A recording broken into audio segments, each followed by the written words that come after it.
Hello everyone, welcome to Harshi's kitchen. ಇವತ್ತು ತುಂಬ ಸಿಂಪಲ್ಲಾಗಿ ಶಾವಿಗೆ ಉಪ್ಪಿಟ್ಟು ಯಾವ ರೀತಿ ಮಾಡೋದು ಅಂತ ನೋಡ್ಕೊಂಬರೋಣ ಬನ್ನಿ. ನಾನಿಲ್ಲೊಂದು ಪ್ಯಾನ್ ಬಿಸಿ ಇಟ್ಕೊಂಡು ನಾನು ಅದಕ್ಕೆ 1 ಕಪ್ ಆಗುವಷ್ಟು ಶಾವಿಗೆ ಹಾಕ್ಕೊಂಡು ಕಲರ್ ಚೇಂಜ್ ಆಗೋವರೆಗೂ ನಾನಿಲ್ಲಿ ಹುರ್ಕೋತಾ ಇದ್ದೀನಿ.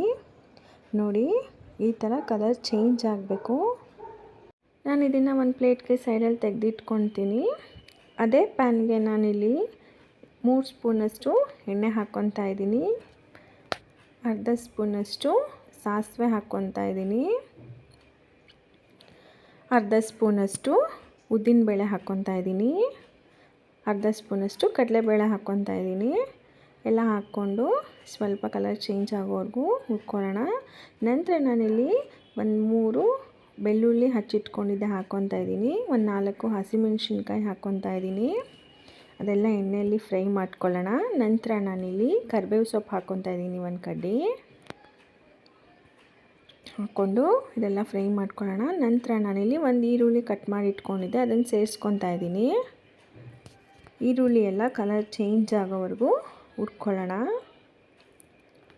ನೋಡಿ, ಈರುಳ್ಳಿ ಎಲ್ಲ ಸ್ವಲ್ಪ ಕಲರ್ ಚೇಂಜ್ ಆದಮೇಲೆ ನಾನಿಲ್ಲಿ ಸ್ವಲ್ಪ ಅದಕ್ಕೆ ಅರಿಶಿನದ ಪುಡಿ ಹಾಕ್ಕೊತಾ ಇದ್ದೀನಿ, 1/4 ಸ್ಪೂನಷ್ಟು.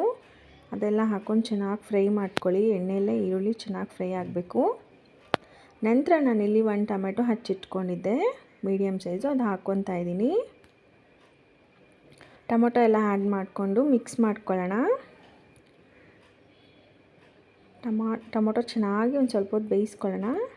ಟೊಮೊಟೊ ಎಲ್ಲ ಚೆನ್ನಾಗಿ ಸಾಫ್ಟ್ ಆದಮೇಲೆ ನಾನು ಅದಕ್ಕೆ ಸ್ವಲ್ಪ ಸಾಲ್ಟ್ ಹಾಕ್ಕೊತಾ ಇದ್ದೀನಿ. ರುಚಿಗೆ ತಕ್ಕಷ್ಟು ಹಾಕ್ಕೊಳ್ಳಿ. ಅದೆಲ್ಲ ಹಾಕ್ಕೊಂಡು ಮಿಕ್ಸ್ ಮಾಡ್ಕೊತಾ ಇದ್ದೀನಿ. ಮಿಕ್ಸ್ ಮಾಡಿಕೊಂಡು ನಂತರ ನಾನಿಲ್ಲಿ ಯಾವ ಕಪ್ಪಲ್ಲಿ ನಾನು ಶಾವಿಗೆ ತೊಗೊಂಡಿದ್ದೋ ಅದೇ ಕಪ್ಪಲ್ಲಿ ನಾನು 2 ಕಪ್ ಆಗುವಷ್ಟು ನೀರು ತೊಗೊತಾ ಇದ್ದೀನಿ. 1 ಕಪ್ ಶಾವಿಗೆಗೆ 2 ಕಪ್ ಹಾಕ್ಕೊಟ್ಟಿದ್ದೀನಿ. ನೋಡಿ, ನೀರು ಕುದಿ ಬಂದಮೇಲೆ ನಾನಿಲ್ಲಿ ಶಾವಿಗೆ ಸೇರಿಸ್ಕೊತಾ ಇದ್ದೀನಿ. ಶಾವಿಗೆ ಸೇರಿಸ್ಕೊಂಡು ಅದೆಲ್ಲ ಚೆನ್ನಾಗಿ ಮಿಕ್ಸ್ ಮಾಡ್ಕೊಳ್ಳೋಣ. ಚೆನ್ನಾಗಿ ಮಿಕ್ಸ್ ಮಾಡ್ಕೊಂಡ್ಮೇಲೆ ನಾನಿಲ್ಲಿ ಲಿಡ್ ಕ್ಲೋಸ್ ಮಾಡಿಕೊಂಡು ನಾನು 5 ಮಿನಿಟ್ಸ್ ಬೇಯಿಸ್ಕೊತಾ ಇದ್ದೀನಿ.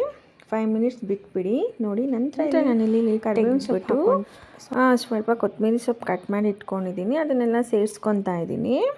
ಕೊತ್ತಂಬರಿ ಸೊಪ್ಪೆಲ್ಲ ಸೇರಿಸ್ಕೊಳ್ಳೋಣ. ಸೇರಿಸ್ಕೊಂಡು ಅದೆಲ್ಲ ಚೆನ್ನಾಗಿ ಮಿಕ್ಸ್ ಮಾಡಿಕೊಂಡು ನಂತರ ನಾವಿಲ್ಲಿ ಮತ್ತೆ ಒಂದು 2 ಮಿನಿಟ್ಸ್ ನಾವು ಇದನ್ನು ಲಿಡ್ ಕ್ಲೋಸ್ ಮಾಡಿಕೊಂಡು ಬೇಯಿಸ್ಕೋಬೇಕಾಗುತ್ತೆ. ನೀರೆಲ್ಲ ಹಿಂಗೋಗೋ ಥರ ಒಂದು 2 ಮಿನಿಟ್ಸ್ ಬೆಂದಿದೆ. ನೋಡಿ, ಚೆನ್ನಾಗಿ ರೆಡಿಯಾಗಿದೆ. ತುಂಬ ಇಷ್ಟಪಟ್ಟು ತಿಂತಾರೆ. ಲಂಚ್ ಬಾಕ್ಸಿಗಂತೂ ಸೂಪರ್ ಆಗಿರೋ ರೆಸಿಪಿ ಇದು. ಹೇಗಿದೆ ಅಂತ ಕಮೆಂಟ್ ಮಾಡಿ. ಟ್ರೈ ಮಾಡಿ ಎಲ್ಲರೂ.